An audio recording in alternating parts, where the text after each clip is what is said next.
जैसे अर्जुन भगवान श्री कृष्ण को अपने साथ लेके चले थे ना महाभारत के युद्ध में, हम भी तो एक युद्ध लड़ रहे हैं ना। आजकल की जो यूथ की प्रॉब्लम है, डिप्रेशन, एंजाइटी, गीता अगर इनकी जिंदगी में आती है तो क्या बदलाव हो सकते हैं? जो व्यक्ति भगवत गीता का अनुसरण नहीं कर रहा, जैसे ही परेशानी आएगी ना, टूट जाएगा, बिखर जाएगा, डिप्रेशन में चला जाएगा। हम अपने आप से भी युद्ध लड़ रहे हैं। हमारे अंदर इतनी बुराइयां हैं, अहंकार हमारे अंदर है, काम हमारे अंदर है, वासना हमारे अंदर है, मोह हमारे अंदर है। आपने नाम की बात करी, अभी बहुत ज्यादा ट्रेंड में जो चल रहा है वो है नाम जप। केवल भगवान का नाम सुनकर। कैसे देखते हो आप नाम जप को? नाम जप केवल सोशल मीडिया पर ही ट्रेंड नहीं कर रहा। आप कह रहे थे कि लोग काम कर रहे हैं फिर भी जप कर रहे हैं, हम भी तो यही कहते हैं, काम करते चलो, नाम जपते चलो, हर समय कृष्ण का ध्यान धरते चलो। आपका मानना क्या है? पूर्ण कृष्ण की बात करें हम, जो पूर्ण अवतार है, सूरदास जी ने आंखें फोड़ ली, वो कहते हैं कि वासना जो भटकाती है। देखिए, पता है कृष्ण कौन है? पहले ये जाने, कृष्ण करसती परमहंसा नाम चेतांसी इति कृष्ण, जो बड़े बड़े परमहंसों को अपने सम्मोहन से आकर्षित कर ले, वो श्री कृष्ण है। महादेव भी पागल हो गए थे। फेलियर के बाद खुद को कैसे उठाए? तुम क्या लेकर आए थे तो तुमने खो दिया। खाली हाथ तुम आए थे और तुम खाली हाथ चले जाओगे। 5 रुपए भी कोई तुम्हारे हाथ में नहीं रखेगा। नाक में, कान में जो पहने हुए होगे उसे भी खींच लेंगे बच्चे और घर वाले। परम सत्य। मैं एक इंटरव्यू में राजपाल यादव जी को सुन रही थी। उन्होंने एक बड़ी अच्छी बात कही थी कि सांसें चल रही हैं। अरे तुम सुरक्षित हो, तुम्हारे हाथ पैर सुरक्षित है, तुम्हारे पास सब कुछ है। अगर तुम्हारे पास हाथ पैर न हो, तुम दिव्यांग हो जाओ, प्रभु ऐसा ना करे, दिव्यांग हो जाओ, तुम्हें कोई बीमारी लग जाए, तुम हॉस्पिटल में एडमिट हो जाओ, उस दिन कहना कि तुम्हारा कुछ लॉस हो रहा है। अगर ईश्वर ने तुम्हें सही सलामत रखा है ना, उसके लिए उसको जाकर थैंक यू बोलो। ग्रेटिट्यूड नहीं है लोगों के अंदर। नहीं है, तभी तो दुखी है। मैं जानना चाहूंगा एक सुपर नेचुरल एनकाउंटर की आपको साक्षात दर्शन हुए हो?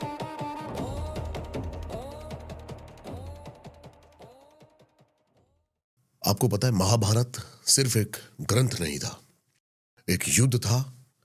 और युद्ध जो आज तक चल रहा है, फर्क इतना ही है, उस वक्त युद्ध कुरुक्षेत्र में था और आज का युद्ध हमारे मन के अंदर है। आज का अर्जुन डिप्रेशन से लड़ रहा है, एंजाइटी से लड़ रहा है, कंफ्यूजन से लड़ रहा है और सबसे बड़ी बात, अपने अकेलेपन से लड़ रहा है। उस वक्त अर्जुन के पास भगवान श्री कृष्ण थे, आज के अर्जुन के पास कौन है? जब जिंदगी ठोकर मारती है ना, तो वही इंसान टूट जाता है जिसके अंदर कृष्ण का स्मरण नहीं होता। आज इस अंदर के युद्ध पर बात करने के लिए हमारे साथ मौजूद है निधि सारस्वत जी। गाइस, इस पॉडकास्ट में हम समझेंगे भगवत गीता आज के समय क्यों जरूरी है, कैसे भगवत गीता साक्षात कृष्ण आपके रथ पर आकर बैठ जाएंगे, नाम जब सिर्फ ट्रेंड क्यों नहीं बल्कि शक्ति का स्रोत कैसे है, और कैसे हर इंसान अपने जीवन के कुरुक्षेत्र में कृष्ण को साथ लेकर चल सकता है। गाइस, ये सिर्फ एक पॉडकास्ट नहीं है, ये है तुम्हारी और मेरी लड़ाई। अंत तक बने रहना, क्योंकि हो सकता है आज तुम्हें अपना कृष्ण मिल जाए। जय श्री कृष्ण। आजकल की जो यूथ की प्रॉब्लम है, डिप्रेशन, एंजाइटी, छोटी छोटी बात पे हार्ट ब्रेक हो जाता है इनका, गीता अगर इनकी जिंदगी में आती है तो क्या बदलाव हो सकते हैं गीता से? रियल वन के सभी दर्शकों को मेरी तरफ से जय श्री राधे, जय बिहारी जी की जय श्री राधे। देखिए, प्रॉब्लम्स हर व्यक्ति के जीवन में होते हैं, चाहे आप आध्यात्मिक हैं, चाहे आप आध्यात्मिक नहीं हैं। ऐसा नहीं है कि अगर आप आध्यात्मिक हैं तो आपके जीवन में दुख नहीं होगा, परेशानी नहीं होगी, ऐसा नहीं होगा। लेकिन जो लोग आध्यात्मिक होते हैं, जो लोग भगवत गीता का अनुसरण करते हैं, और जो लोग भगवत गीता का अनुसरण नहीं कर पा रहे हैं, या जो व्यक्ति आध्यात्मिक नहीं है, उन दोनों के बीच में एक अंतर होता है। प्रॉब्लम्स दोनों की लाइफ में एकदम इक्वली चल रही हैं, दोनों को प्रॉब्लम्स है, दोनों को चिंता है, दोनों को परेशानी है। लेकिन जो व्यक्ति भगवत गीता का अनुसरण करता है, यहाँ भगवान श्री कृष्ण के साथ चलता है, अपने जीवन में आगे बढ़ता है, तो वह व्यक्ति समस्याओं से टूटता नहीं है, समस्याओं से घबराता नहीं है। समस्या जैसे ही उसके सामने आती है, वो बैठकर खड़ा होकर उनका वेलकम करता है सही और कह रहे सोचता है कि अब मुझे इसकी सॉल्यूशन ढूंढना है। और जो व्यक्ति आध्यात्मिक नहीं है हो। और जो व्यक्ति भगवत गीता का अनुसरण नहीं कर रहा है, जैसे ही परेशानी आएगी ना, अपने आप को ना कमरे के भीतर बंद कर लेगा, टूट जाएगा, बिखर जाएगा, डिप्रेशन में चला जाएगा। तो इसीलिए मैं लोगों से एक बात कहती हूँ, जैसे अर्जुन भगवान श्री कृष्ण को अपने साथ लेके चले थे ना महाभारत के युद्ध में, हम भी तो एक युद्ध लड़ रहे हैं ना। हमारे सामने कौरव नहीं है, लेकिन कौरवों के रूप में तो बहुत सारी चीजें हैं ना। हम अपने आप से भी युद्ध लड़ रहे हैं। हमारे अंदर इतनी बुराइयां हैं, अहंकार हमारे अंदर है, काम हमारे अंदर है, वासना हमारे अंदर है, मोह हमारे अंदर है। तो हम रोज एक युद्ध अपने अंदर लड़ रहे हैं। अंतर क्या था कि अर्जुन के पास श्री कृष्ण थे, हम श्री कृष्ण को साथ लेके नहीं चल रहे, इसलिए हम हार जाते हैं और हम डिप्रेशन का शिकार बन रहे हैं। ये कौन चुनता है वैसे? भक्त चुनता है या भगवान चुनता है भक्त को? दोनों। भगवान कहते हैं तू एक कदम मेरे पास चलकर आजा, मैं 50 कदम बढ़ाकर आऊंगा। भगवान कह रहे तू एक बार मेरी बातें लोगों से करके देख, एक बार मेरी कथा लोगों को सुनाकर देख, मैं तुझे गली गली, मोहल्ले मोहल्ले, नुक्कड़ नुक्कड़ पर तेरी चर्चाएं करवा दूंगा। पहला कदम, एक कदम आगे बढ़ाना है। भगवान पता है, भगवान श्री राम कहते हैं कि अगर कोई व्यक्ति मजाक में ये कह देना, मजाक में राम जी मैं आपका हूं और आप मेरे हो, तो प्रभु श्री राम कहते हैं कि मैं उस बालक की रक्षा पता है कैसे करता हूं, जिमे बालक राखे हूं महतारी। भगवान श्री राम कह रहे हैं कि मैं उस भक्त की रक्षा वैसे करता हूं जैसे एक महतारी कहते हैं हमारे यहाँ माँ को, जैसे एक माँ अपने बच्चे को प्रोटेक्ट करती है ना, वैसे मैं उस बच्चे की रक्षा करता हूँ। लेकिन पहला कदम हमें बढ़ाना पड़ेगा, उसके पास हमें जाना पड़ेगा। अगर हम उसके पास चले गए तो जीवन में कहीं और जाने की आवश्यकता नहीं पड़ेगी। किसी ने अगर पहला कदम नहीं बढ़ाया तो क्या भगवान का जो भी छत्र छाया है वो उसके ऊपर है या नहीं? 100% है। भगवान सब जीवों को समभाव से प्रेम करते हैं। मैं एक छोटे से उदाहरण से आपको समझाती हूँ। आप कितने भाई बहन हैं? मैं इकलौता हूँ। अच्छा, भाई बहन कोई नहीं है, चलो मान लीजिए हम 3 बहनें हैं, 2 भाई हैं। मैं अपना एग्जाम्पल लेती हूँ, आप उत्तर देना। क्या ऐसा संभव है कि मेरी माँ, अगर उनके पास 1 रोटी है मात्र घर में, तो क्या ये संभव है कि वो रोटी सिर्फ 2 को खिला दे, बाकी 3 को भूखा रखे? नहीं। क्या करेंगी वो? बांटेंगी रोटी को। उस रोटी को 5 टुकड़ों में डिवाइड करेंगी और 5 को इक्वली खाने के लिए दे देंगी। लेकिन उन 5 बच्चों में से एक बच्चा दिन में 5 बार माँ से पूछता है, माँ आप ठीक हो? दवा टाइम पे बीपी का लिया था और ब्लड प्रेशर चेक किया नहीं किया?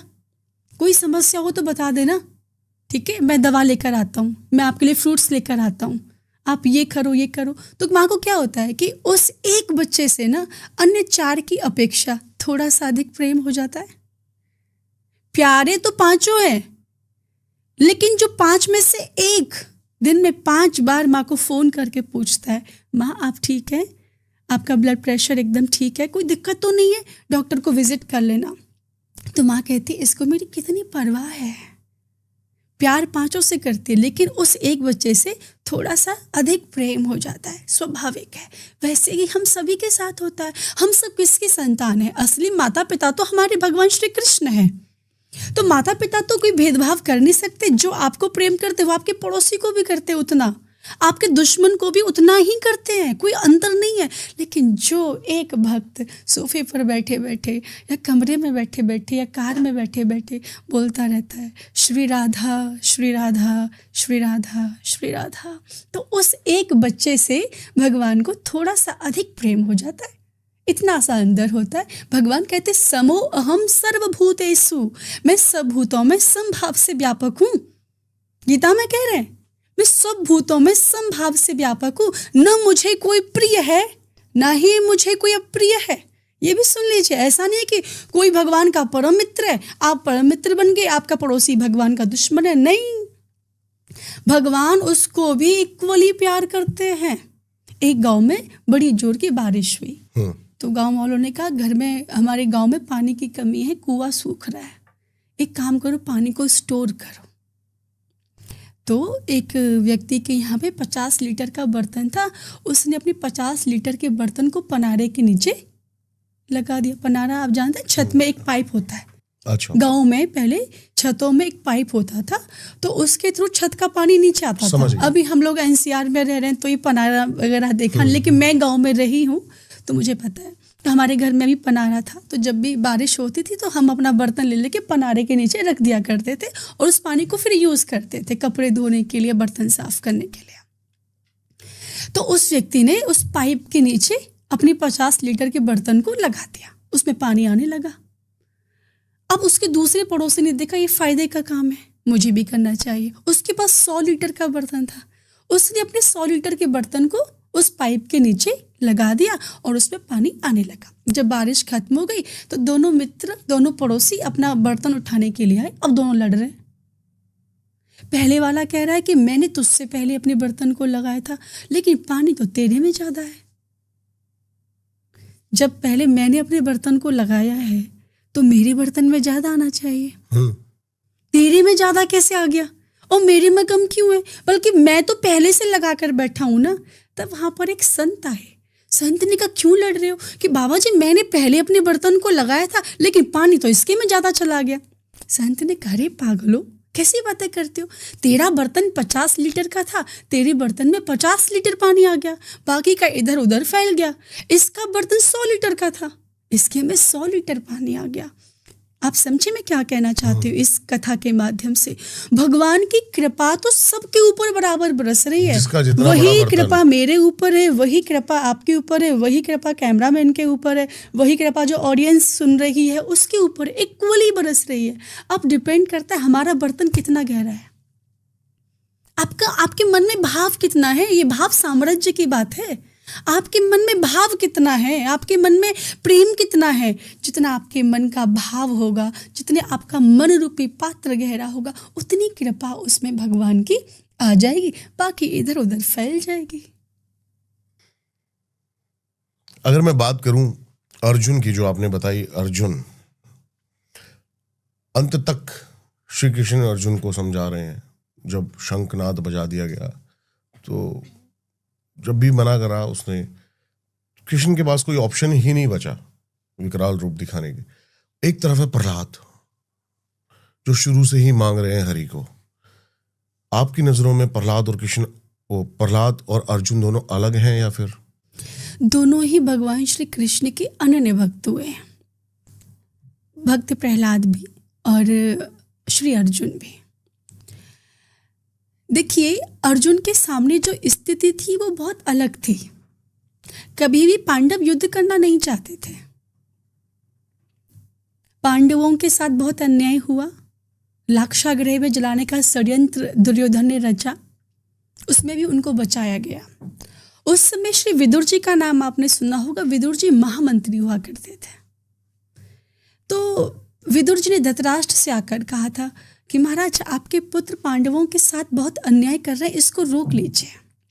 आपके बाहर के नेत्र हैं नहीं और भीतर के नेत्रों को इस दुर्योधन के लाड प्यार ने फोड़ दिया। आप एक काम करो, नीति शास्त्र ये एक बात कहता है कि अगर एक प्रदेश को जला देने से पूरा देश सुरक्षित बचता है तो उस प्रदेश को नष्ट कर देना चाहिए। अगर एक गांव को नष्ट करने से पूरा नगर सुरक्षित बचता है तो उस एक गांव को नष्ट कर देना चाहिए। अगर एक घर को नष्ट करने से पूरा गांव सुरक्षित बचता है तो एक घर को नष्ट कर देना चाहिए। और अगर एक व्यक्ति का त्याग करने से पूरा खानदान बच सकता है तो उस एक व्यक्ति का त्याग कर देना चाहिए। ये बात विदुर जी ने धृतराष्ट्र को समझाई, लेकिन उनकी समझ में नहीं आई। तभी दुर्योधन वहाँ पर आया और दुर्योधन ने विदुर जी को बोला कि मेरी वजह से तुम मंत्री बने मेरे राज्य में और तुम मेरे ही खिलाफ मेरे पिता को भड़का रहे हो, यहाँ से भाग जाओ। विदुर जी ने अपने मंत्री पद का त्याग कर दिया। ये महाभारत का युद्ध से पहले की कहानी है। न भगवान श्री कृष्ण युद्ध करवाना चाहते थे, न अर्जुन और पांडव लड़ना चाहते थे। भगवान श्री कृष्ण ने कहा कि चलो मैं एक बार दुर्योधन के पास शांति दूत बनकर जाता हूँ, शांति का प्रस्ताव लेकर जाता हूँ। तो भगवान श्री कृष्ण शांति दूत बनकर हस्तिनापुर चले गए। दुर्योधन ने बड़ा स्वागत किया, सत्कार किया। भगवान मंच पर बैठे हैं, दुशासन बैठा है, कर्ण बैठे हैं, दुर्योधन बैठा है, धृतराष्ट्र बैठे, सब बड़े बड़े लोग बैठे हुए हैं। भगवान ने हंसकर बोला, दुर्योधन, मैंने तुम्हें कभी दुर्योधन नहीं कहा, तुम तो सुयोधन हो। एक बात बताओ, पांडव तुम्हारे भाई हैं? बोला हाँ है। तुम्हारे ही छोटे काका के बेटे हैं? बोला बिल्कुल है। भगवान ने कहा तो फिर आधे राज्य के अधिकारी हुए? दुर्योधन बोला बिल्कुल नहीं हुए। भगवान ने कहा अरे जब भाई हैं तो आधा राज्य उनको मिलना चाहिए नियम से। तो बोला कि बिल्कुल हम आधा राज्य नहीं देंगे। तो भगवान ने कहा चलो आधा राज्य मत दो, तुम 5 गांव पांडवों को दे दो। दुर्योधन ने बोला 5 गांव? सूच्यग्रे नैव दास्यामि के नोक के बराबर बिना युद्धे न केशव, बिना युद्ध के तो मैं सुई की नोक के बराबर भी भूमि पांडवों को नहीं दूंगा। तब भगवान ने कहा तुमने युद्ध को मजाक समझ लिया दुर्योधन, अब युद्ध होगा। अब जब भगवान ने युद्ध की घोषणा कर दी, युद्ध की तैयारी हो रही है, भगवान अर्जुन के सारथी बन गए। प्रथम दिन जब युद्ध का हुआ तब अर्जुन ने कहा प्रभु आप मेरे रथ को दोनों सेनाओं के मध्य में लाकर खड़ा कर दीजिए, मैं देखूं तो सही मुझे किस किस के साथ युद्ध करना है। भगवान ने कहा ठीक है। भगवान अर्जुन के रथ को दोनों सेनाओं के मध्य में ले गए। अब अर्जुन ने जैसे ही सामने अपने पितामह भीष्म को खड़े हुए देखा, गुरु द्रोण को खड़े हुए देखा, कृपाचार्य को खड़े हुए देखा, उनके मन में मोह उत्पन्न हो गया।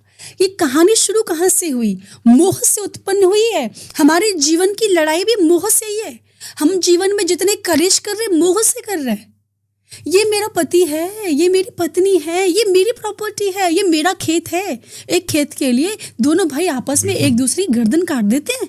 आपने बिल्कुल सही कहा। मेरा प्रश्न भी शुरू यहीं से था कि एक फंसा हुआ है मन के जाल के अंदर शुरू से अर्जुन, और एक है जो त्याग समर्पण भाव से जुड़ा हुआ है प्रहलाद। अर्जुन का जीवन हम लोगों के जीवन में देखा जाए तो बहुत सारी चीजें मैच हुई, सिमिलर है, क्योंकि वो मोह से ग्रस्त हुए थे, हम भी तो मोह से ग्रस्त हुए बैठे हैं। ये मेरा, ये मेरे लिए, मैं इसके लिए कुछ भी करूंगा। अर्जुन मोह के कारण कौरवों से युद्ध करना नहीं चाहते। भगवान से बोले मैं नहीं लड़ूंगा, मेरे अस्त्र शस्त्र सब गिर गए प्रभु, मैं नहीं लड़ूंगा। और इनको मारकर मेरे पितामह, मेरे गुरुदेव, मेरे भाई, हम नहीं लड़ेंगे इनसे। और पता है अपने अस्त्र शस्त्र छोड़कर रथ के पिछले भाग में जाकर बैठ गए। तब भगवान ने कहा अर्जुन तुम क्यों डरते हो? बोले मेरे प्रियजन है, मैं इनको नहीं मार सकता। भगवान ने कहा तुम कौन होते हो मारने वाले, और तुम कौन होते हो बचाने वाले? तुम्हें क्या लगता है ये युद्ध तुम्हारे लिए है? युद्ध तो होना ही होना है, तुम इसे टाल नहीं सकते। अगर टालना होता तो मैं कब का टाल देता। और तुम युद्ध का परिणाम क्या होगा ये भी तुम्हारा सोचने का विषय नहीं। आजकल हम लोग ये सोचते हैं ये काम हम करेंगे तो इसके बाद क्या होगा। भगवान ने कहा युद्ध का परिणाम क्या है? कर्मण्येवाध कारस्ते मां फलेषु कदाचन। तेरा फल के जानने का अधिकार नहीं है, केवल कर्म करने का अधिकार है। फल तो विधाता तय करेंगे, भगवान तय करेंगे, फल के बारे में नहीं सोचना। अर्जुन अगर तुम इस युद्ध को जीत गए तो तुम पृथ्वी का सुख भोगोगे, सम्राट बन के रहोगे। और अगर तुम युद्ध में मारे गए तो वीरगति को प्राप्त हो जाओगे। क्योंकि अर्जुन जातस्य ही ध्रुवो मृत्यु ध्रुवम जन्म मृतस्य च। भगवान गीता में कह रहे हैं कि जन्मे हुए व्यक्ति की मृत्यु निश्चित है और मरे हुए का जन्म निश्चित है। अर्जुन तुम शोक क्यों करते हो? तुम उठो और उठकर युद्ध करो। तो अर्जुन के जीवन में जो प्रॉब्लम थी मोह की। मेरे प्रियजन हैं, इनको मैं मार दूंगा तो मेरे ऊपर कलंक लग जाएगा और अपने प्रियजनों को मारकर मैं कौन सा सुख भोगूंगा। तब भगवान ने उनको मोह से मुक्त मुक्त किया और भगवान ने 18 अध्याय की भगवद गीता अर्जुन के समक्ष कही है। फिर अर्जुन खड़े हुए और अर्जुन ने कहा, प्रभु आदेश कीजिए, अब मुझे क्या करना है। भगवान देखो, भगवान ने एक और बात भगवद गीता में कही, अर्जुन तुम्हें 2 काम करने हैं। कौन सा काम? तस्मात् सर्वेषु कालेषु माम अनुस्मर युद्ध च। भगवान ने कहा, अर्जुन तुम्हें 2 काम ये करने हैं कि तुम्हें युद्ध भी करना है और तुमको मुझे याद भी करना है। अकेले तुम युद्ध करोगे, मुझे भूल जाओगे, युद्ध नहीं जीत पाओगे। और केवल मुझे याद करोगे और युद्ध नहीं करोगे तो भी नहीं जीत पाओगे। तो भगवान कितनी बड़ी बात कर रहे हैं। भगवान कर्म करने के लिए कह रहे हैं और कर्म के साथ साथ श्री कृष्ण का चिंतन करने के लिए कह रहे हैं। ये बात भगवान ने केवल अर्जुन से नहीं कही, ये भगवान ने ये बात इस पृथ्वी पर रहने वाले हर एक जीव से कही है कि 2 काम कर, तू अपना भी काम कर और तू श्री कृष्ण का भी चिंतन कर। देखिए, कहते भगवान के चिंतन में इतनी ताकत होती है ना, जो चीज़ आपके भाग्य में भी नहीं लिखी हुई ना, वो चीज़ आपको भगवान का नाम दे सकता है। मैं इतनी बड़ी बात आपसे कह रही हूँ, भगवान का नाम इतनी बड़ी चीज है। राम जी से भी बड़ा ज्यादा पता है कौन है? राम का नाम। राम का नाम। आपको एक घटना मैं बताती हूँ कि जब मैया जानकी की खोज की जा रही थी तो समुद्र पर बांध बनाना था, समुद्र पार करके जाना था, सेतु बनाना था, लंका में प्रवेश करना था। तो वानर सेना क्या करती थी? बड़े बड़े पत्थर उठा के लाती थी और उस पत्थर पर केवल राम लिखती थी और समुद्र में फेंकती थी। पत्थर डूबता नहीं था, पत्थर तैरना शुरू कर दिया करता था। अगर हम पत्थर फेंके तो डूबेगा ना, लेकिन वो पत्थर डूबता नहीं था। भगवान श्री राम ये दृश्य देख रहे थे। उन्होंने कहा ये वानर सेना जिस पत्थर पर राम लिख देती है वो पत्थर समुद्र में डूबता नहीं है, वो तैरता है। संध्या का समय था, सब लोग अपने अपने काम में अस्त व्यस्त थे। भगवान श्री राम ने क्या किया? भगवान श्री राम ने कहा, हम देखते हैं कि अगर हम अपने हाथ से पत्थर फेंकेंगे तो पत्थर डूबेगा कि नहीं डूबेगा। जब हमारे नाम से नहीं डूब रहा तो हम अपने हाथों से फेंकेंगे तो फिर तो कोई चांस ही नहीं है। तो भगवान श्री राम ने एक पत्थर उठाया और पत्थर उठाकर समुद्र में फेंक दिया, वो डूब गया। वो डूब गया। भगवान राम ने कहा, ऐसे कैसे? मैं राम हूं, मैंने अपने हाथों से पत्थर को फेंका है, ऐसे कैसे डूब गया? और जिस पत्थर पर राम लिखा होता है वो डूबता नहीं है। भगवान ने कहा, एक बार और ट्राई करते हैं। भगवान ने फिर से पत्थर उठाया, फिर से फेंका, फिर से डूब गया। अब ये दृश्य हनुमान जी महाराज हमारे देख रहे थे। हनुमान जी हंसने लगे। भगवान ने कहा, अच्छा हनुमंत तुम यहाँ पर हो? हनुमान जी ने कहा, प्रभु आप क्या कर रहे थे? राम जी ने कहा, हम तो ना देख रहे थे हनुमंत कि जिस पत्थर पर राम लिखा होता है वह पत्थर मतलब तैरना शुरू कर देता है। आज साक्षात राम ने पत्थर को फेंका, पत्थर डूब गया। हनुमान जी महाराज कहते, कमाल करते हैं रघुवर आप। एक बात सोचो, जिस चीज को आप फेंक दोगे, जिस चीज को आप अपने आप से दूर कर दोगे, उसकी क्या औकात है कि वो तैर जाए? प्रभु उसको तो डूबना ही डूबना है। लेकिन जिस चीज के ऊपर आपका नाम भी लिख गया, महाराज किसी की औकात नहीं कि कोई उसको डुबा पाए।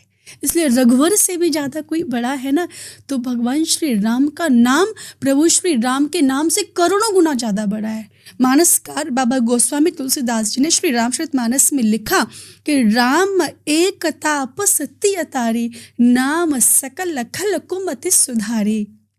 बाबा जी कह रहे, हम मानते हैं कि प्रभु श्री राम ने एक तपस्वी की पत्नी, गौतम ऋषि की पत्नी मैया अहिल्या का उद्धार कर दिया, जो श्राप से शिला बन गई थी।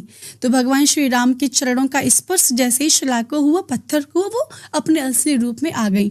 तो बाबा जी कह रहे हैं कि हम मानते हैं कि प्रभु श्री राम ने एक तपस्वी की पत्नी अहिल्या का उद्धार कर दिया, लेकिन उनके नाम ने हमारे जैसे, आपके जैसे करोड़ों करोड़ों अरबों अहिल्याओं का उद्धार कर दिया।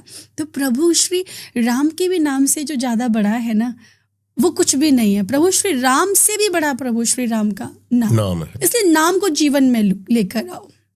आपने नाम की बात करी, अभी बहुत ज्यादा ट्रेंड में जो चल रहा है वो है नाम जप। जी। कैसे देखते हो आप नाम जप को? क्योंकि मेरा जो क्वेश्चन था वो यही था कि राधा रानी का जो नाम है वो नाम जप है, लेकिन कृष्ण हमें कर्म योग के बारे में भी समझाते हैं। दोनों में क्या भिन्न है ये दोनों एक ही है? भगवान श्री राधा कृष्ण, कर्म योग और भक्ति प्रेम योग दोनों अलग अलग है। भक्ति योग अलग है, कर्म योग अलग है। दोनों ही चाहिए जीवन में। मैं हमेशा लोगों से कहती हूँ कि आप एक काम करो, भक्ति पूर्वक कर्म करो। जैसे कि सेतु जब बनाया गया तो कर्म करा गया, पत्थर लाके रखे गए, उस लेकिन पे राम का राम नाम लिखा। लिखा गया, जो कि कृष्ण ने भी कहा था। इस भक्ति पूर्वक कर्म जब आप करते हैं ना, तो उसका संबंध भगवान से हो जाता है। तो जब किसी भी चीज़ का संबंध भगवान से हो जाता है ना, तो वहाँ पर कोई चीज़ गलत नहीं हो सकती है।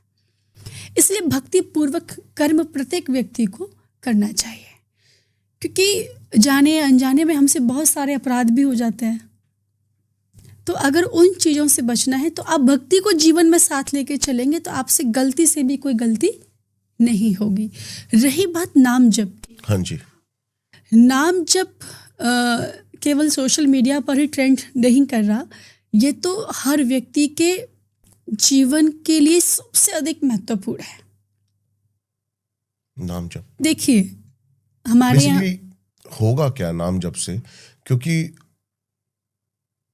जो मैं समझता हूँ, जैसे हमारे प्रेमानंद महाराज जी हैं, वो समझाना चाहते हैं कि नाम जप करते करते आप उसमें ही विलीन हो जाओ, अपने विचारों को भी एकाग्रत करके नाम जप।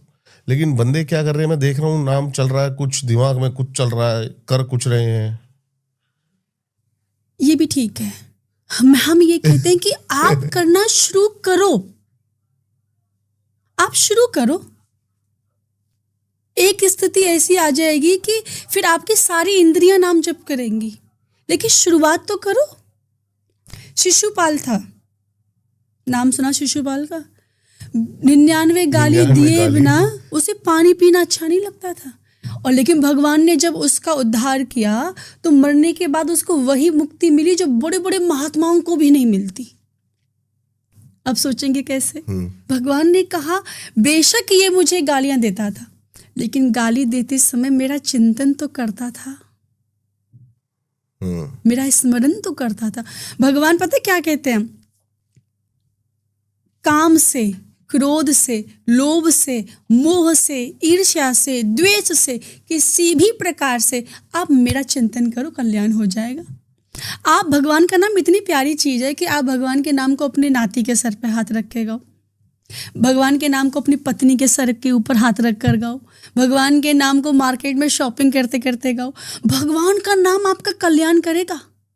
अजामिल, भागवत जी में एक कथा आती है, एक पंडित जी थे जिनका नाम था अजामिल, बड़े कर्मकांडी ब्राह्मण थे। मैं आपको नाम जप की महिमा बता रही हूँ। नाम क्या क्या कर सकता है ये आपको पता चलेगा। तो पंडित जी थे अजामिल, बड़े कर्मकांडी ब्राह्मण थे, बड़े विद्वान ब्राह्मण। एक बार एक वैश्या को उन्होंने देख लिया। हाँ जी। वैश्या सुंदर थी। जैसे वैश्या को गणिका को देखा तो उनके सौंदर्य पर मोहित हो गए। देखो, हमारे मन में काम के प्रवेश करने के दो रास्ते होते हैं। पहला रास्ता होता है आंखें, दूसरा रास्ता होता है कान। जब हम कोई अपनी आंखों से गलत दृश्य देखते हैं तो मन में ऑटोमेटिक काम प्रवेश कर जाता है। जब हम अपने कानों से कोई गंदा संगीत सुनते हैं तो भी हमारे मन में काम प्रवेश कर जाता है। तो अजामिल ने गणिका को एक पुरुष के साथ संबंध करते हुए देख लिया। उनके मन में काम प्रवेश कर गया और गणिका से बोले कि आपसे हमें विवाह करना है, पत्नी बन जाइए हमारी। गणिका को धन चाहिए था, बोले इसके पास धन बहुत है, विवाह कर लेती हूँ। तो गणिका ने अजामिल से विवाह कर लिया। विवाह करके घर आ गई। अब गणिका से जैसे विवाह किया तो संग का असर तो पड़ेगा जीवन में। अब उन पंडित जी का प्रमोशन हो गया। पहले थे पंडित जी, अब हो गए डाकू। जैसे भजन करने के लिए बैठे, कर्मकांडी ब्राह्मण थे, आदत तो थी भजन करने की। जैसे सुबह सुबह भजन करने के लिए माला लेकर बैठे, गणिका बोली क्या कर रहे हो? ये हाथ में माला, ये माला झोली, ये माथे पे चंदन तिलक, किस काम का?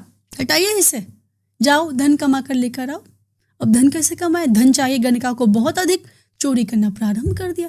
तो ऐसा प्रमोशन हुआ कि पंडित जी से सीधा डाकू अजामिल बन गए। लोग अजामिल का नाम सुनते तो घर के दरवाजे बंद कर लेते। 5-6 बालक हो गए, वो भी ऐसे ही। उनको कौन सुधारे? लेकिन भगवान के नाम में ताकत होती है।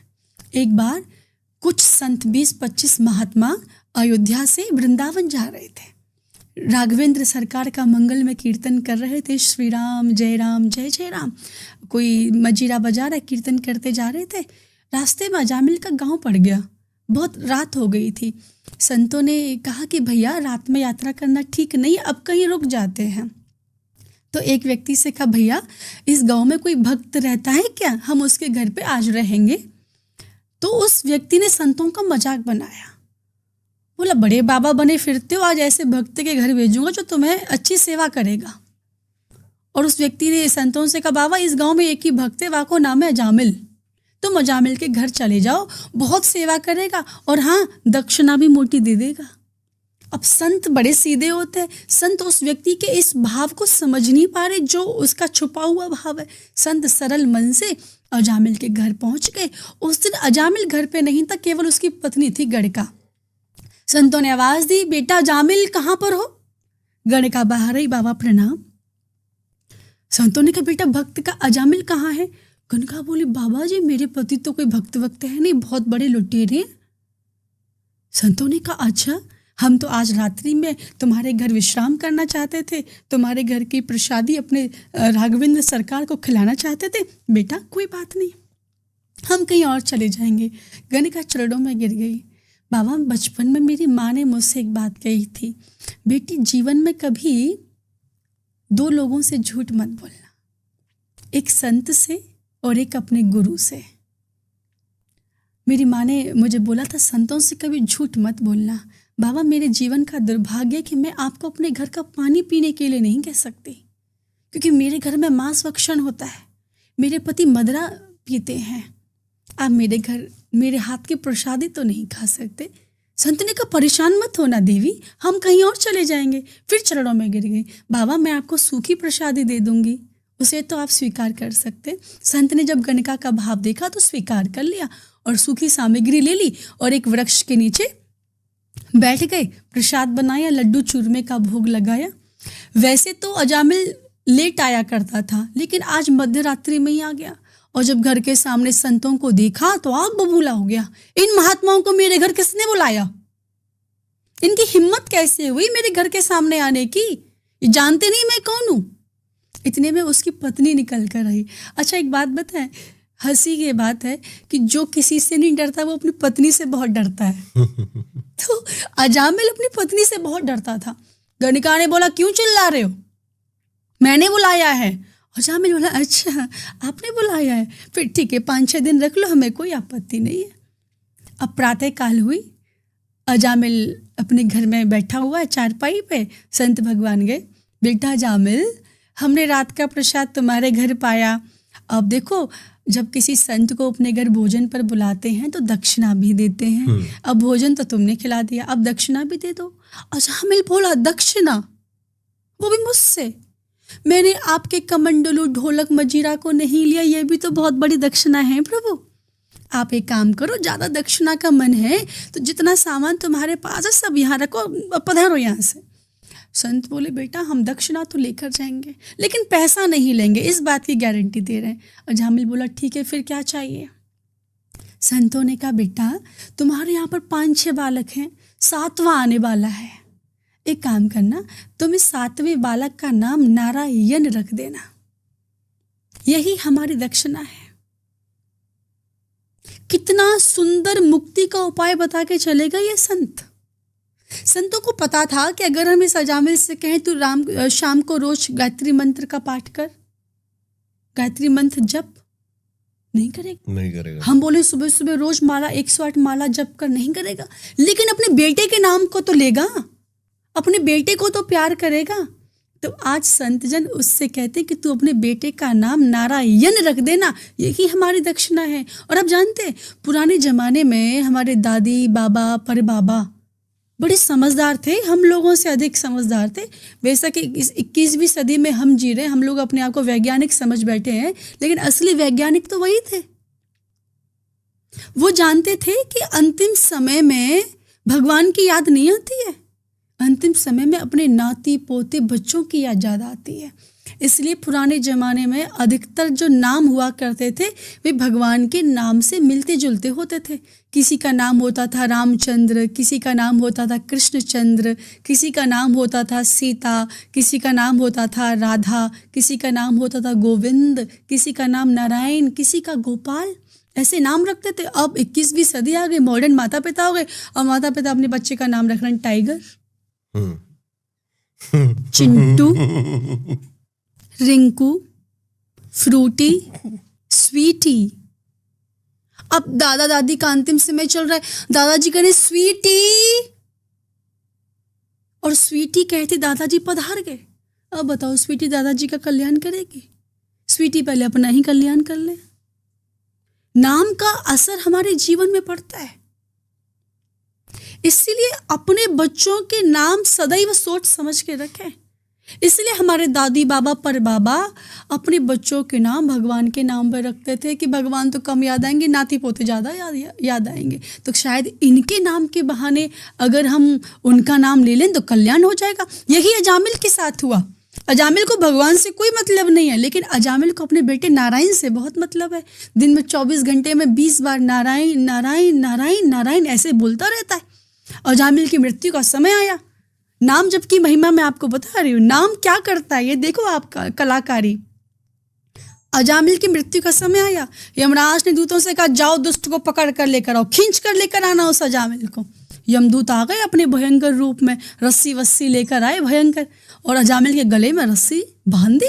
बोलो चलो संग चलना है, नरक में चलना है। और अजामिल डर गया। अब यमदूत सामने आकर खड़े हो जाएं तो डर तो लगेगा, वैसे भी दिखने में थोड़े से विकराल ही होते हैं, शास्त्र ऐसा बताता है कि व्यक्ति चिल्लाता है। तो अजामिल के गले में रस्सी लटका दी, चलो खींच के लेके जाएंगे, तो मैं तुमने बड़े पाप किए। अजामिल तो बड़ा परेशान, अजामिल चारों तरफ देखने लगे, कोई मुझे बचाने आ जाए, कोई मुझे बचाने आ जाए, लेकिन कोई दिख नहीं रहा। थोड़ी सी दूरी पर देखा कि उसका बेटा नारायण खेल रहा है। अब तो चारपाई पे लेटे लेटे आवाज दे रहा है, अरे नारायण मुझे बचाओ, अरे नारायण मेरी रक्षा करो, अरे नारायण मेरे पास आओ। बेटे ने तो नहीं सुना, लेकिन पिताजी ने सुन लिया। बेटा तो नहीं आया, पिताजी बोले कौन कौन सा मेरा भक्त इस समय मुझे व्याकुलता के साथ बुला रहा है, जाओ जाओ मेरे बालक की रक्षा करो, मेरे बालक को बचाओ। तुरंत भगवान श्रीमन नारायण ने अपने पार्षदों को आज अजामिल को बचाने के लिए भेज दिया। आज ये कथा भागवत जी में आती है, और आज भगवान के दिव्य पार्षद आज अजामिल को बचाने के लिए आ गए, और आज यमदूतों से अजामिल को छुड़ा लिया। यमदूत कहते महाराज ये पापी है। पार्षद बोले पापी था, अब नहीं है, इसने भगवान के नाम को गाया है। बोले प्रभु ये भगवान का नाम थोड़ी, ये तो इसके बेटे का नाम है। तो भगवान के पार्षद कहते हैं अरे भैया, इस भगवान के नारायण के नाम को चाहे बेटे के सिर पर हाथ रख कर गाओ या बेटी के सर पर हाथ रख कर गाओ, ये नाम तो आपके पिताजी तक ही पहुंचेगा। और आज अजामिल को बचा लिया भगवान के पार्षदों ने। कहते भगवान श्री राम कहते हैं कि मानसकार बाबा गोस्वामी श्री रामचरित मानस में लिखते हैं, सनम कहो ही जीव मोह जब ही जन्म कोटि अखना सही तब ही।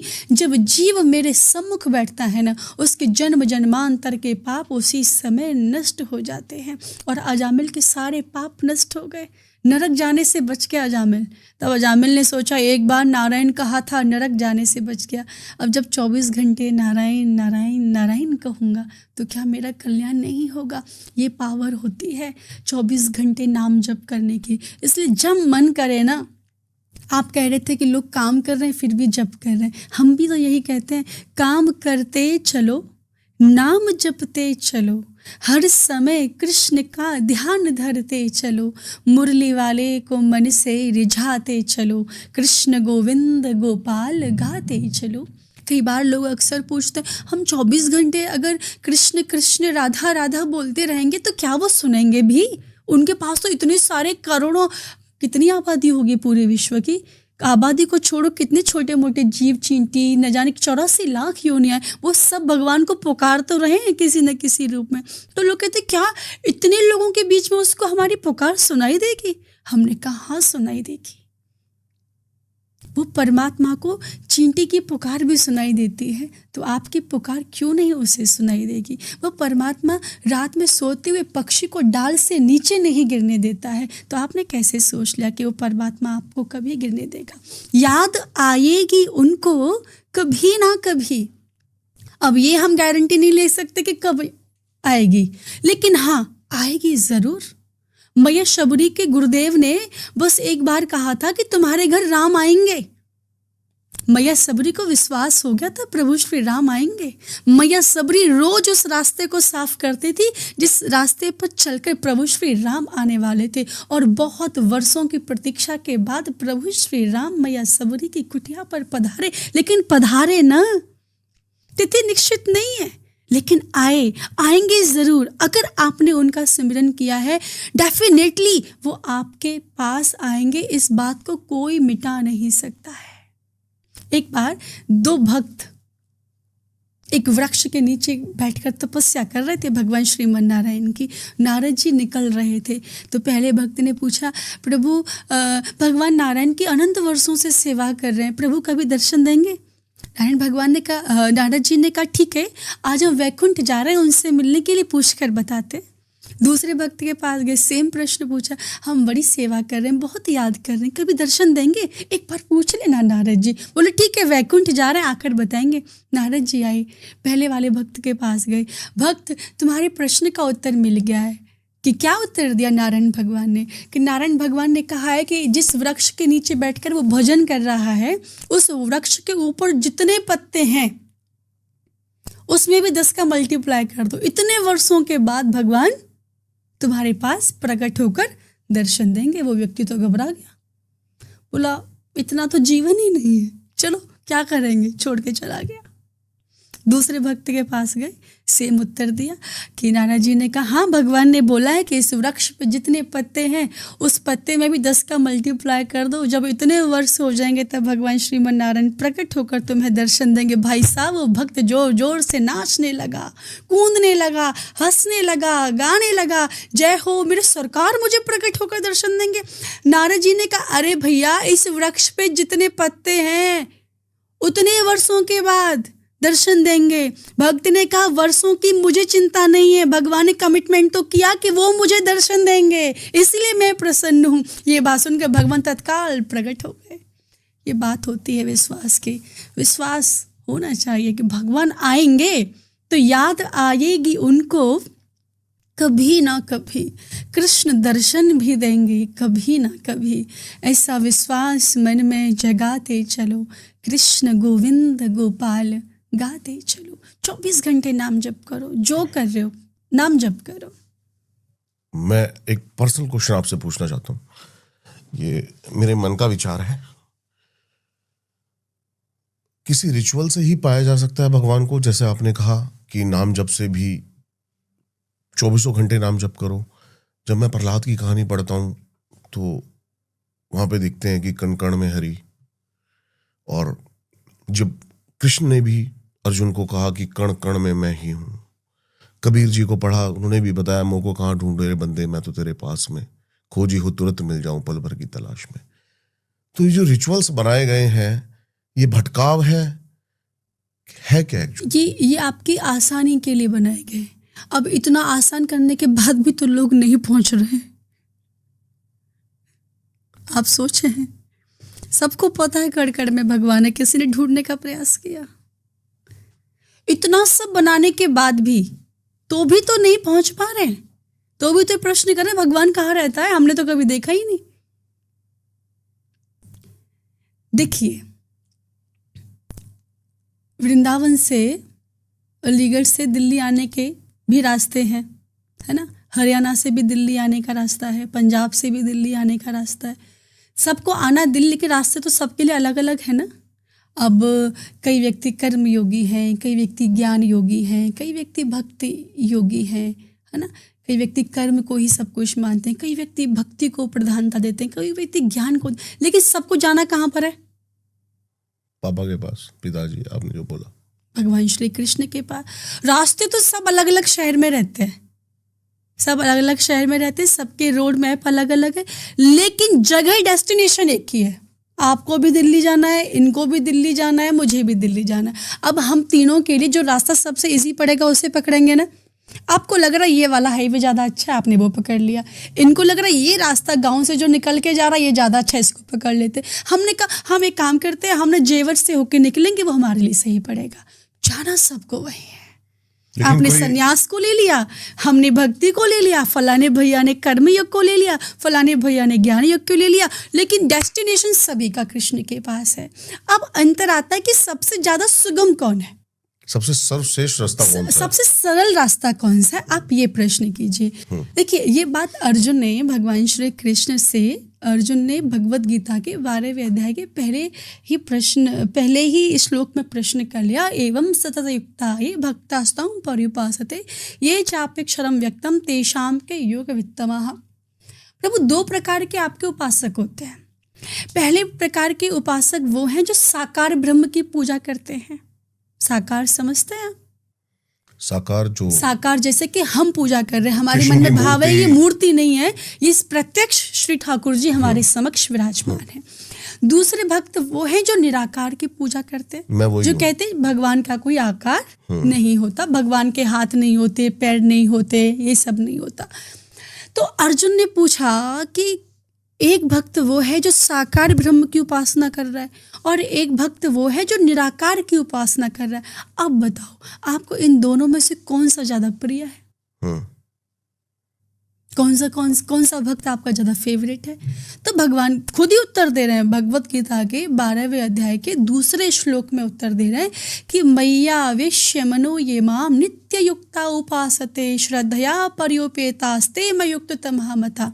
भगवान कह रहे अर्जुन मुझे दोनों ही बराबर प्रिय हैं। जो साकार ब्रह्म का उपासक जो गति प्रदान कर, जो गति मैं साकार ब्रह्म के उपासक को प्रदान करता हूँ, वही गति मैं निराकार ब्रह्म के उपासक को भी प्रदान करता हूँ। तो जाना हम सभी को एक ही जगह, लेकिन रास्ता हम सब ने अलग अलग चुना हुआ है। कोई साकार ब्रह्म की उपासना कर रहा है, कोई निराकार ब्रह्म की उपासना कर रहा है। किसी को मेडिटेशन करने में आनंद मिल रहा है और किसी को नाम जप करने में आनंद मिल रहा है। ये आपके आनंद की बात है, आपका मन कैसे रम रहा है उसमें। हम तो ये कहते हैं कि आप अपने मन को लगाओ, कैसे भी लगाओ, जिस आपका मन लगना चाहिए। चाहे आप कर्म योग के द्वारा अपने मन को लगाएं, चाहे भक्ति योग को लगाएं, चाहे ज्ञान योग से लगाएं, अपने मन को श्री हरि में लगाओ। चाहे साकार रूप में उपासना करो, चाहे निराकार में उपासना करो, लेकिन साकार रूप की जो उपासना होती है ना, वो सर्वश्रेष्ठ होती है। साकार रूप की उपासना आपको ऐसा आनंद देती है ना, जो मैं बता नहीं सकती। आपको लगेगा ही नहीं, आपको 24 घंटे ऐसा महसूस होगा। लेकिन ऐसा नहीं मैं निराकार वालों के बारे में कुछ ऐसा बोलूं, मैं तो अपना भाव बता रही हूँ कि मुझे जो आनंद मिला वो साकार ब्रह्म की उपासना में मिला। ऐसा लगे कि ठाकुर जी साक्षात घर में घूम रहे हैं। ठाकुर जी ने आज भोजन पायो कि नहीं पायो, आज ठाकुर जी कहीं कमज़ोर तो नहीं लग रहा, रसगुल्ला खाया था कि नहीं खाया था। तो वो भाव आपको ऐसा महसूस होता है। आपको कभी लगता ही नहीं है कि ये मूर्तिवत है, नहीं मूर्तिवत नहीं है, साक्षात श्री ठाकुर जी ही इसके रूप में विराजमान है। तो ये सब भाव साम्राज्य की बात होती है। आपका मानना क्या है, पूर्ण कृष्ण की बात करें हम, जो पूर्ण अवतार हैं, क्योंकि आजकल उनको भी काफी हिस्सों में बांट दिया गया है। क्योंकि कबीर जी जब देखा कृष्ण का यौवन तो उन्होंने आंखें फोड़ ली। कहते कबीर जी, सूरदास जी ने आंखें फोड़ ली। वो कहते हैं कि वासना जो भटकाती है, आंखें भटकाती हैं। और एक हैं केशव जी जो कृष्ण को उसी रूप में पसंद करते हैं। देखिए पता है कृष्ण कौन है, पहले ये जाने। कृष्ण करसति परमहंसानाम चेतांसी इति कृष्ण।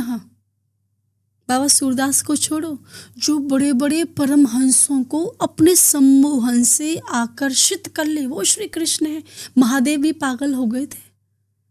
बाबा सूरदास की छोड़ो, महादेव भी पागल हो गए थे, बड़े बड़े देवता पागल हो गए थे। यहाँ तक कि एक बार भगवान श्री कृष्ण खुद को भी शीशे में देख लेंगे तो खुद भी पागल हो जाएंगे। भगवान श्री कृष्ण जैसा कोई हो नहीं सकता, ये स्पष्ट बात है। तो बाबा सूरदास सही कह रहे हैं। कौन है जो कृष्ण को देखकर जिसका मन नहीं ललचाए। हमारे ब्रजवासी, हमारे ब्रज के महात्मा गाते हैं कि नंद लला यदि तुम होते लली तो गले कट जाते करोड़न के। नंद लाला ये तो खैर मनाओ कि तुम लाला बन के प्रकट भये।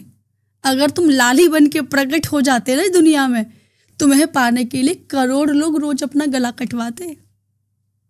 इतने सुंदर थे भगवान, जो बड़े बड़े परमहंसों को भी आकर्षित कर ले। उसका नाम ही तो श्री कृष्ण है। और श्री कृष्ण को आप ऐसे नहीं समझ सकते। श्री कृष्ण देखो जानने का विषय नहीं है, श्री कृष्ण प्रेम करने का विषय है। आप भगवान को बुद्धि से कैसे जान लोगे? बुद्धि भी उसने दी है हमें। बुद्धि हमें कहाँ से मिली? बुद्धि देने वाला वो, और इस छोटी सी बुद्धि से उसको जानने के बारे में हम प्रयास करें, गलत बात है। फेलियर के बाद खुद को कैसे उठाए? गीता से अगर हम कुछ सीखने को मिले। तुम क्या लेकर आए थे जो तुमने खो दिया? परम सत्य है। खाली हाथ तुम आए थे और तुम खाली हाथ चले जाओगे। 5 रुपए भी कोई तुम्हारे हाथ में नहीं रखेगा। नाक में कान में जो पहने हुए होगे उसे भी खींच लेंगे बच्चे और घर वाले। किसके लिए रोते हो? अरे आज तो तुम्हारे पास बहुत कुछ है, तुम तो कुछ भी लेकर नहीं आए थे, कपड़े भी पहन के नहीं आए थे, बिना वस्त्रों के आ गए थे। वस्त्र भी साथ लेकर नहीं आए थे, ठाकुर जी ने अब गुची प्राड़ा पहना दिया, फिर भी रो रहे हो। ये तो असंतोषी व्यक्ति होते हैं जो रोते रहते हैं, अरे हम ऐसा नुकसान। अरे तुम क्या, जो होता है वो अच्छे के लिए होता है। जो हुआ अच्छा हुआ, जो हो रहा है वो भी अच्छा ही हो रहा है। न तुम कुछ साथ लेकर आए थे, न कुछ साथ लेकर जाओगे। उसी ने दिया, उसी ने लिया। जो आज तुम्हारे पास है कल किसी और के पास था, परसों किसी और के पास होगा। क्या बात है? क्यों इतने परेशान हो रहे हो? क्यों इतने रो रहे हो? वर्तमान में जियो ना। कल की योजना क्यों बना रहे हो? कल का सूर्य तुम देखोगे। तुमसे किस ज्योतिषी ने जाकर बोल दिया कि कल का सूर्य तुम देखोगे या रात्रि का चंद्रमा आज तुम देखोगे? तुम्हें कैसे पता कि तुम आज रात्रि का चंद्रमा देखने वाले हो? अरे भगवान से एक ही बात कहें, मुझे तुमने दाता बहुत कुछ दिया है, तेरा शुक्रिया है, तेरा शुक्रिया है। जीवन में अगर गिर जाओ, फेल हो जाओ, परेशान होने की ज़रूरत नहीं है, उसमें भी आनंदित रहना है। आपसे ज़्यादा टफ लाइफ ना बहुत लोगों की है।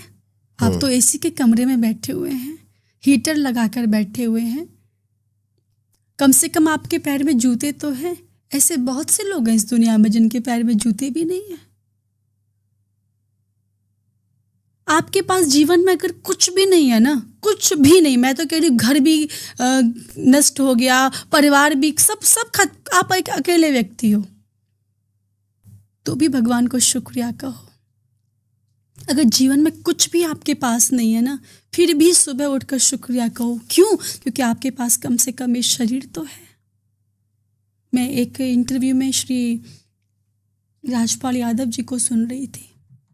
उन्होंने एक बड़ी अच्छी बात कही थी कि सांसें चल रही हैं। अरे तुम सुरक्षित हो, तुम्हारे हाथ पैर सुरक्षित है, तुम्हारे पास सब कुछ है।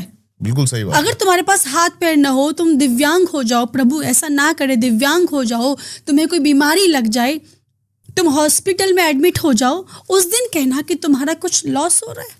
अगर ईश्वर ने तुम्हें सही सलामत रखा है ना, उसके लिए उसको जाकर थैंक यू बोलो। ग्रेटिट्यूड नहीं है लोगों के, नहीं है, तभी तो दुखी है। ये सांस का ग्रेटिट्यूड नहीं है, ये आंखों का ग्रेटिट्यूड नहीं है। देखो बर्थडे होते हैं, पार्टी होती है, अगर कोई एक महंगा गिफ्ट दे दे तो कितनी बार धन्यवाद बोलते हैं। अगर आपका कोई फ्रेंड आपको एक राडो या रोलेक्स का एक बढ़िया सा घड़ी गिफ्ट करे तो आप उसे धन्यवाद बोलेंगे कि नहीं बोलेंगे? बहुत बोलते हैं। कितनी बार बोलोगे? जितनी बार घड़ी पहनोगे ना, सबको बोलो मेरे उस मित्र ने मुझे घड़ी दी। कोशिश करता हूँ कि उससे ज्यादा महंगा गिफ्ट उसको देने है ना। अरे आप कितनी बार लोगों को बताओगे आपके उस फ्रेंड ने आपको ये वॉच दिया। जितनी बार पहनोगे उसको याद करोगे, लेकिन कभी एक बात नहीं सोची, उस घड़ी को जिस कलाई पर बांध रहे हो, उस कलाई देने वाले को तो कभी थैंक यू बोला ही नहीं। घड़ी देने वाले को तो बहुत थैंक यू बोल दिया, लोगों से परिचय करा दिया उस व्यक्ति का, इसने हमें ये महंगा गिफ्ट दिया, आपने बोला कि मैं इससे भी महंगा गिफ्ट उसको दूंगा। अब बताओ कलाई देने वाले को कौन सा गिफ्ट दोगे? कभी नहीं सोचा। हम छोटी छोटी गलतियां यही तो करते हैं। घड़ी देने वाले के बारे में आपने अभी बोल दिया कैमरे पे कि मैं उसको इससे भी महंगा गिफ्ट दूंगा। अब सोचें कलाई देने वाले को कौन सा गिफ्ट दोगे? उसे तो कुछ चाहिए भी नहीं, वो तो निस्वार्थ हमें देता है। उसे कुछ नहीं चाहिए आपसे, ना आपका घर, न प्रॉपर्टी, न मकान, न बीबी, न बच्चे, nothing. He doesn't want anything from us. उसे आपसे कुछ नहीं चाहिए, वो बस ये चाहता है कि मैंने तुझे तन भी दिया, मन भी दिया, धन भी दिया, तूने सब कुछ समाज में लगा दिया। चल कोई बात नहीं, तन को समाज में लगा दे, धन को भी समाज में लगा दे, उसको धन भी नहीं चाहिए। वो कह रहे कम से कम अपना मन तो मुझ में लगा ले। और ये आपका मन भी आपके ही कल्याण के लिए वो आपसे मांग रहा है। भगवान का कोई प्रॉफिट नहीं है, कोई लाभ नहीं होने वाला अगर आप उसका भजन करेंगे तो। भजन करने से लाभ तो आपका होगा, नाम जप करने से लाभ तो आपका होगा। नहीं नाम जप करोगे नरकों में पड़े रहोगे। इतने भिन्न भिन्न प्रकार के नरक बना दे, गरुड़ पुराण खोल के देखो, सब पता चल जाएगा। ये नाम जप, ये भजन ही तो है जो हमें नरक दर्शन करने से रोकता है। मैं एक बात कहूँ, जीवन में मरने के बाद की तैयारी करनी चाहिए। इस जीवन को कैसे जीना ये तो हो जाएगा, अब इसके बाद क्या होगा उसकी तैयारी करो। मरने के बाद क्या होगा हमारे साथ, उसकी तैयारी करो। लोग दिन भर यही प्रयास करते रहते हैं, कल को कैसे अच्छा करूं, अभी किसका पैसा मार लूं जिससे मेरे पास मर्सिडीज आ जाए, BMW आ जाए। गलत तरीके से धन कमा रहे हैं, गलत काम करके बहुत सारी चीजें कर रहे हैं। अरे नहीं, इस धरा पर सब धरा ही रह जाएगा। अब मरने के बाद क्या होगा ये इसके बारे में सोचो। जिस बच्चों के लिए, जिस खानदान के लिए हम जीवन भर धन कमाते हैं, अच्छा आप धन किसके लिए कमा रहे? अपने खानदान के लिए कमा रहे, बच्चों के लिए कमा रहे, है ना? कमा रहे कि नहीं कमा रहे? बहुत से लोग गलत तरीके से भी कमा रहे, अपने लिए तो नहीं कमा रहे। कमा तो परिवार के लिए, बच्चों के लिए रहे। एक बार अपने परिवार के और बच्चों से जाकर पूछना कि मैं चोरी कर आपके लिए धन कमा रहा हूं, एक बात बताओ, चोरी करने के बाद तो नरक मिलेगा। इस नरक में तुम में से कौन कौन शामिल होगा मेरे साथ? सब हाथ जोड़कर बोलेंगे हम क्यों शामिल होंगे? चोरी आपने की, सजा आपको ही मिलेगी। तो लोग आपके सुख में आपके साथ हैं। लोग सुख में पार्टी करने आ जाएंगे, दुख में कोई आपका फोन भी नहीं उठाएगा। नरक की यात्रा अकेले करनी पड़ेगी। इसलिए मरने के बाद की तैयारी करनी चाहिए कि मरने के बाद हमारा क्या होगा। वहां तो अकेले ही हिसाब करना पड़ेगा। मैं आपकी थोड़ी सी जर्नी जानना चाहता हूँ।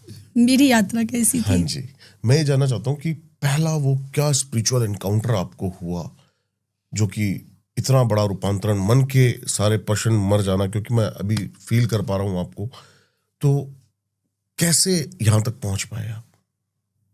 कृपा। मेरा तो सारा श्रेय श्रीमती राधिका रानी को ही जाता है। अलीगढ़ के पास, अलीगढ़ तो आपने सुना होगा, अलीगढ़ के पास एक छोटा सा गांव है, उसका नाम है उदयपुरा। मेरा वहाँ पे जन्म हुआ, ब्राह्मण परिवार में जन्म हुआ। मेरे फादर गवर्नमेंट एम्प्लॉय थे, मेरी माता जी हाउस मेकर थी। पढ़ा लिखा परिवार है। मेरे दादाजी सत्संगी थे, आज भी हैं, लेकिन अभी अवस्था बहुत हो गई, 90+ हो गए, तो अभी कहीं जाना आना बंद है। और भगवत गीता के अनन्य प्रेमी, 18 अध्याय उनको कंठस्थ हैं, 700 श्लोक उनको याद हैं। मानस जी का पाठ करते थे और भगवत गीता का पाठ करते थे। मेरी उम्र तकरीबन 4-5 साल की थी। मैं अपने बाबा के साथ ही रहा करती थी और मैं अपने बाबा को भगवत गीता के श्लोक रात में पढ़ते हुए देखा करती थी। लाइट नहीं थी हमारे गांव में, तो जो लालटेन चलते थे ना, लालटेन, उसमें मिट्टी का तेल डालते थे, फिर लालटेन से वो पढ़ते पढ़ते पढ़ते मुझे भी दिखाते थे कि ये श्लोक पढ़ो, ये करो। उन्होंने बहुत सारे भजन हमें याद कराए और मेरे जीवन का पहला एक मंत्र जो मुझे याद हुआ वो था भगवान शंकर का, कर्पूर गौरम करुणावतारम संसार सारम भुजगेंद्रहारम सदा वसंतम हृदयारविंदे भवम भवानी सहितम नमामि। ये मुझे मंत्र 2-4 मेरे बाबा ने याद कराए थे। भजन गाते थे। हमारे घर पे कुछ संत जन आए तो मेरे बाबा ने परिचय कराया। बाबा ने कहा स्वामी जी हमारी पोती बहुत अच्छे मंत्र गाती है, आप एक बार सुनो। मैं 4-5 वर्ष की थी, तो संतों ने मंत्र सुने तो मुझसे बोले तुम सत्संग चलोगी, सत्संग में जाया करोगे हमारे साथ? तो मैंने कहा सत्संग क्या होता है? कि वहाँ बैठकर हम ना प्रवचन करते हैं, भगवान की कथा सुनाते हैं। तो मैंने कहा प्रवचन क्या होता है, मैं क्या बोलूँगी, मुझे तो कुछ नहीं आता। उन्होंने मेरे हाथ में भगवत गीता को थमा दिया और भगवत गीता का 12वें अध्याय भक्ति योग खोल के रख दिया। वो बोले इस अध्याय के केवल 10 श्लोक तुम्हें याद करने हैं और जब 10 याद हो जाएंगे तो हम तुम्हें अगले संडे को सत्संग में लेकर चलेंगे। तो I was so happy. Bhagavad Gita पढ़नी है, याद करनी है, स्कूल या सब साइड से कोई लेना देना नहीं। जाते थे पढ़ने, पर ये था कि 2 बजे और कब भगवत गीता पढ़ने को मिले। ऐसा इतना प्रेम हो गया, इतना प्रेम शायद मुझे कभी जीवन में किसी से होगा नहीं। मतलब इतना प्रेम भगवत गीता से कि जैसे ही फुर्सत मिले भगवत गीता पढ़ो। लंच में बैग में लेके जाती थी तो जल्दी से पराठा खाया और हाथ धो के फिर से भगवत गीता पढ़। 10 श्लोक याद करने थे। श्रीमती राधिका रानी ने मेरे ऊपर इतनी कृपा करी कि मुझे भगवत गीता के 12 अध्याय के 20 श्लोक याद हो गए, तोते की तरह। एक एक शब्द याद हो गया भगवत गीता के श्लोकों का। संत जनाई तुमने श्लोक याद कर ली? मैंने कहा हाँ बाबा। बोले सुनाओ। उन्हें यकीन नहीं था कि 5 साल की बच्ची कहाँ से श्लोक सुनाएगी। उन्हें यकीन नहीं था, मैंने 20 श्लोक सुना दिए। इतने प्रसन्न हुए। उन्होंने मुझे 10 रुपये दिए। बोले आज से आपके जीवन की आध्यात्मिक यात्रा शुरू होती है। आज से आपके जीवन का उद्देश्य केवल भगवान के नाम का प्रचार और प्रसार करना है। आपका ये जन्म केवल भगवान का प्रचार करने के लिए हुआ है, नाम जप के लिए हुआ है। इसके अलावा जो भी दायित्व आपको मिले जीवन में वो आप करते रहिए, लेकिन जो आपका सबसे बड़ा दायित्व है वो यही है, ये न के न प्रकारे न आप भगवान की चर्चा लोगों से करें। तो मेरी यात्रा वहाँ से शुरू हो गई। साथ साथ में पढ़ाई भी चलती थी। मैं MSc बॉटनी हूँ। मैंने पढ़ाई लिखाई भी करी क्योंकि मेरे पिताजी चाहते थे कि हम मतलब अच्छी शिक्षा भी लें, क्योंकि कई बार लोगों को लगता है ना कथावाचक तो वो बन जाते हैं जिनके पास कोई काम धाम नहीं होता या पढ़े लिखे नहीं होते। तो फिर मैं बॉटनी से मैंने MSc किया, बड़े अच्छे कॉलेज से किया। लेकिन काम मतलब ये था कि जीवन में ऐसे नौकरी वोकरी करके हम अपना समय परिवार इस सब में नहीं लगा सकते। ये है कि ऐसा कोई काम किया जाए जिस काम में 24 घंटे आप भगवान को याद करते रहें। तो ठाकुर जी ने अपनी सेवा करने का अवसर दिया और कथा के माध्यम से उनकी सेवा चल रही है लोगों की। सब उनकी कृपा से हो रहा है, करते हैं सब श्री राम जी। हमारा नाम हो रहा है, बस इतनी सी बात है। करने वाले वो, कराने वाले वो। हमारी इसमें कोई प्रधानता नहीं है और न हमने कुछ किया है। हमारी कोई औकात कहाँ है, उनकी बातें करने की भी औकात नहीं है। अगर आज मैं आपसे उनके बारे में चर्चा कर रही हूँ ना, इसका सीधा सा कारण ये है कि वो चाहते हैं। एक बड़े प्रसिद्ध महात्मा जी हुए स्वामी राम सुखदास जी महाराज, पूज्य स्वामी जी कहा करते थे, अगर आप कहीं बैठे हुए हैं और कहीं बैठे बैठे अचानक से आपके नेत्रों से अश्रु बहने लगे, आपको भगवान की याद आ जाए, या कोई एक पड़ोसी आपके पास आकर बैठ जाए और आप सत्संग शुरू कर दो ना, उसका सीधा सा मतलब ये है कि इस समय श्यामा श्याम ने बैठकर आपके बारे में एक दूसरे से बातें की है।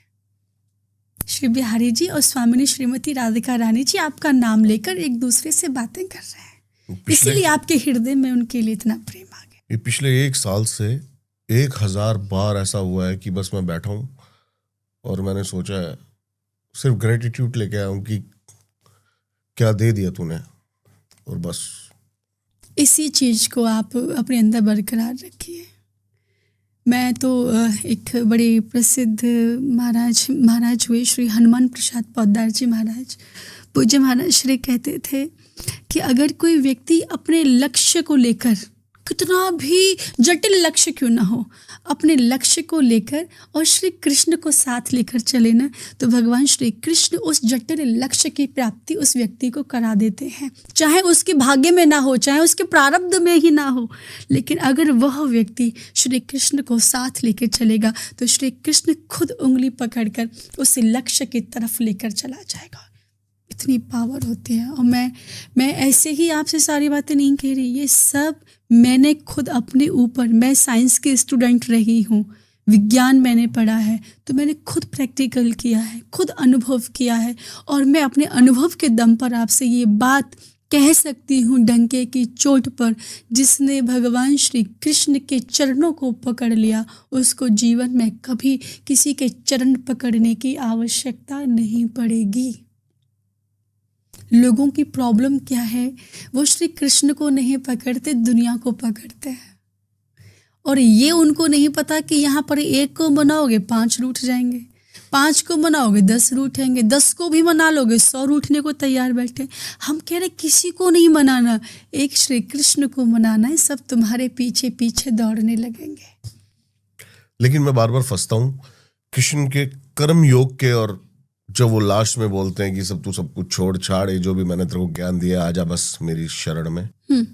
जब मैं भागता हूँ चेस फॉर परफेक्शन के लिए, तो मैं फंसता हूँ और फिर मैं सोचता हूँ समर्पण करूँ या क्या करूँ। देखिए, भगवान एक सीधी सी बात कह रहे हैं कि आप अपने काम कीजिए, अच्छे काम कीजिए, फल की इच्छा मत कीजिए, परिणाम क्या होगा ये आपके सोचने का विषय नहीं है।